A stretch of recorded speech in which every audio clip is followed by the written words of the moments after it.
Hi guys, it's Heather, the Butterfly Effect plant-based weight loss. And I wanted to talk to you guys about something that I have said to myself, and I wonder if you ever say it to yourself. And that is, what is wrong with me? Why do I do this? Why do I eat? Why did I eat that? What's wrong with me? Why do I end up, if I want a cookie, then I can't stop until I eat the whole bag of cookies, all of those things. Now, I no longer eat cookies, and I'm doing really well. I'm been going on a new burst of energy for the last 35 days or so, because I'm getting really excited because I'm going to Las Vegas over Labor Day weekend for the Ultimate Weight Loss Live conference. If you want to go to that, there are still tickets, and if you put in the code BUTTERFLY, then you can get $100 off if you decide that you want to go. It's going to be an amazing conference. Dr. Roizen will be there, High Carb Hannah will be there, Dr. Alan Goldhammer, Dr. Doug Lyle, Chef AJ will be there, of course, John Pierre will be there. Just some really great people. If you know Tammy from Nutmeg Notebook, she's going to be there. If you know Michelle from Living Well with Michelle, she's going to be there. Like, all the cool people. Kristen Bummer from the Forever Diet, she's going to be there. I believe everybody's going to be there. So Shada from Healthy Living with Shada will be there. Anyway, I'm digressing. We were talking about, feeling like there's something wrong with you. I remember thinking that as a kid, like other people seemed like they could eat a donut and then only want one donut, or like not obsessed that there were still like 11 donuts in the box or whatever.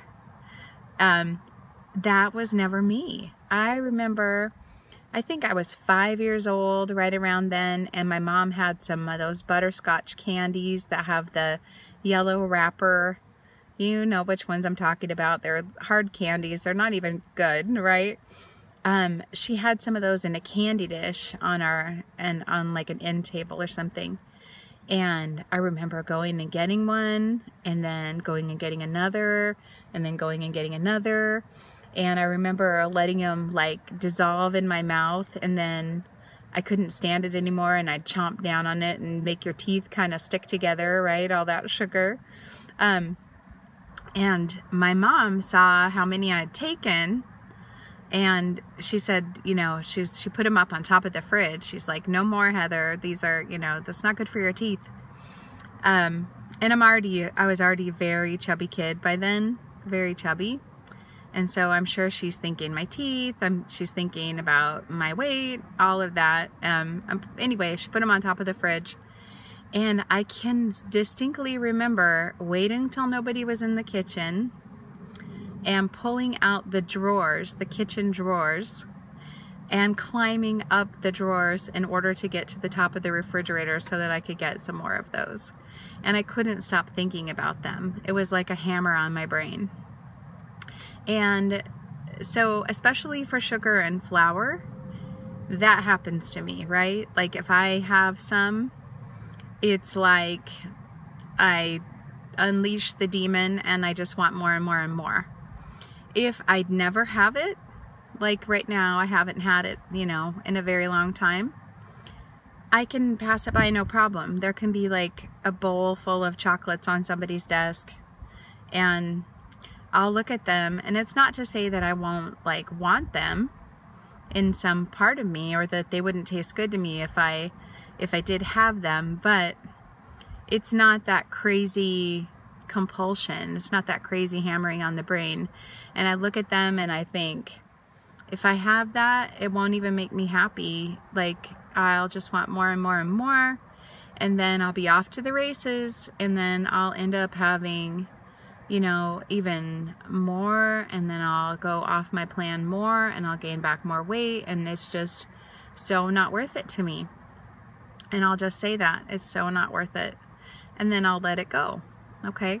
So I always wondered why I was the one who was sneaking the candy off the top of the fridge, or I was the one that if there was pizza at a party or something like that, I would be thinking to myself, I've had 2 pieces, is it okay for me to take a third?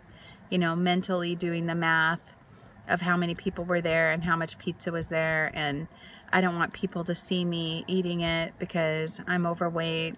This is more like when I'm a teenager. I don't want people to see me actually eating it because I'm overweight, and so I'm going to wait till nobody's looking, and then I'm going to go sneak some pizza. But the whole time that I'm at the party, all I'm thinking about is the pizza, or thinking about the cake, or going back and back and back to the party. And it didn't seem like anybody else was like that, right? Like, I seriously would say, like, what's wrong with me? Why am I wired like this? I wish I just didn't want it. My son, one year before he was vegan, he's vegan now, but I had got him a certain treat called turtles, and they're like pecans with caramel with chocolate on them. And so I had gotten him that for his special Christmas treat because he used to like those. And so I got him for him for Christmas, and then probably like April or May, he asked me for something out of his room. He was away at college, and I don't go in his room, unless he asked me to go in there. And so he was away at college. He asked me to get something out of his room for him and bring it to him because I was going to see him in a play. And I went in there and I found the box with had been 12 turtles. He had eaten 3 of them, and there were 9 left.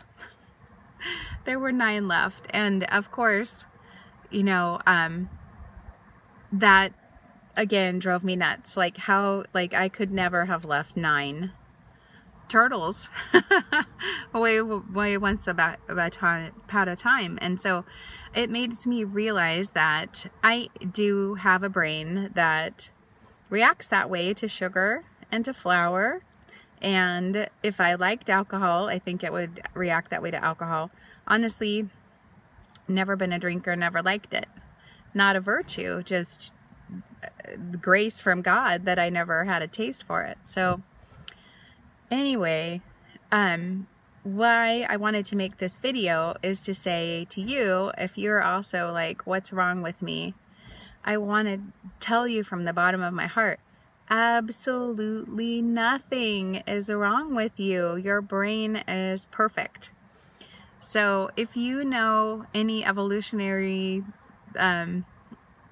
psychology at all, you know that there's something called the Motivational Triad. So the Motivational Triad says that we are supposed to move toward pleasure. We're seeking toward things that are pleasurable. We're avoiding things that are painful. And we're trying to conserve energy at all costs, right? Now, if we were cave people, this would be great, right? Because food was scarce. So if you were motivated to move toward pleasure, you're going to get yummy, high-calorie food, and you're going to get a big dose of pleasure whenever you would eat those, right? The neurotransmitter dopamine is secreted in anticipation. So before you even got the yummy food, you'd get the big dopamine hit to reward you. Hey, good job. You found something high calorie. You found something sweet or something delicious, right? Something good for you. The same thing was true with sex. Like if you, sex felt good, you got a big hit of dopamine. It helped to perpetuate the species, right? And even now, just connecting with other people feels good. It's a different, it's not dopamine, but it's oxytocin. But still, making connections feels good, right? So we still are getting pleasure from things that were good for us as cave people and conserving energy, right? But the very things that helped our ancestors survive, are killing us, right? Because our problem is not too scarce of food, there's too much food. Most people are getting sick because they had too much food and too much of the wrong food, that really rich food, right? Because it really isn't a quantity thing. Like, I can have one of my huge salads and that would be better than me having a small cup of ice cream, vegan or especially regular ice cream.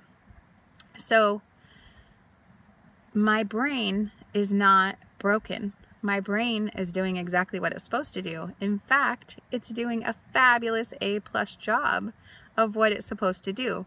It's just that the problem that it is trying to solve is not the problem that exists now.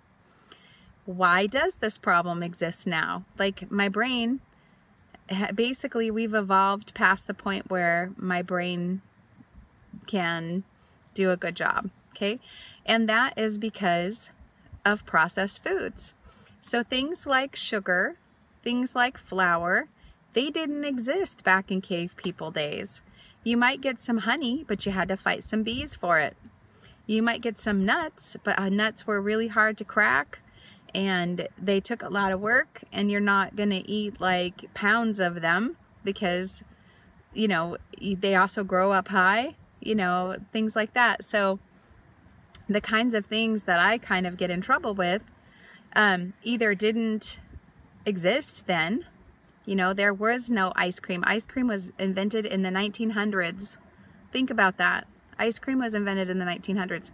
There was no like donuts, or there were donuts, but normal people didn't eat them very often. White sugar was really hard to come by in like the pioneer days. And before that, like, most people were lucky to get enough food, period, much less be spending it on something expensive like sugar. So this is a really new problem. It's a really modern problem. The first cake mixes and TV dinners, so the first cake mixes weren't around until like the 1930s. After the Depression, some women were having to go back to work, and in the 40s, a lot of men went off to war, and the women had to, and more moms went off to work. And so because of that, some convenience products came out, and we have just always been around when they have been around. And now supermarkets are crazy. They're huge. They're like just full of processed food, full of it, right?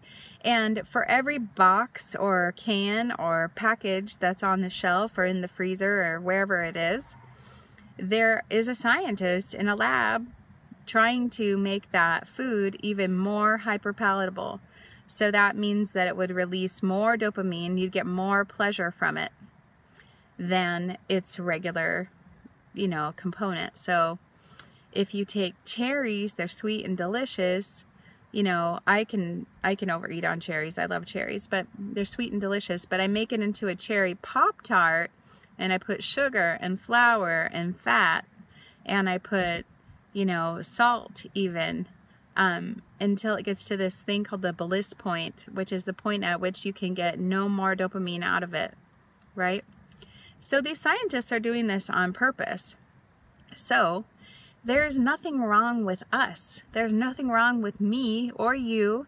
We're not the ones that have been altered, right? Our brains are just trying to solve a problem that doesn't exist for us anymore.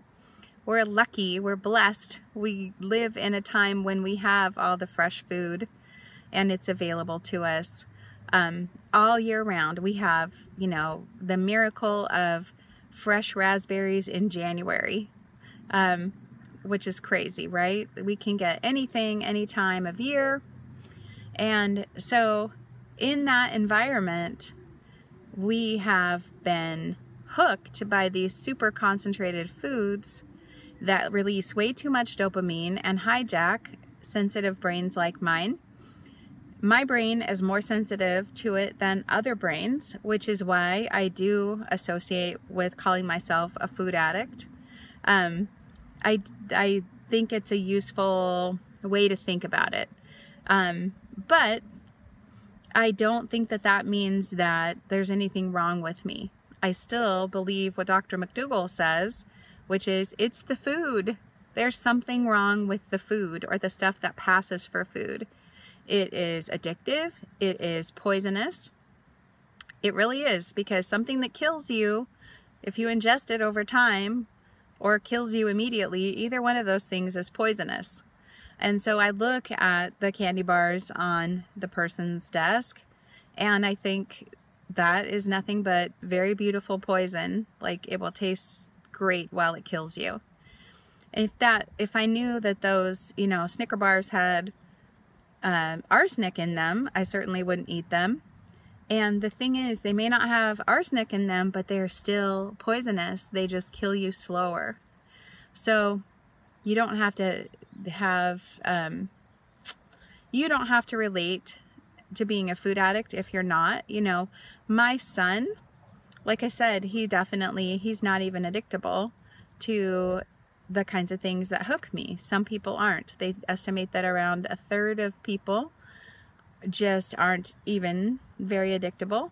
A third of us are kind of addictable, like a 5 or a 6 if there was a scale. And then there's people like me that are like a 10, 11, 12 plus that are super addictable. And here's the thing. If I was a cave woman, I would have no problem.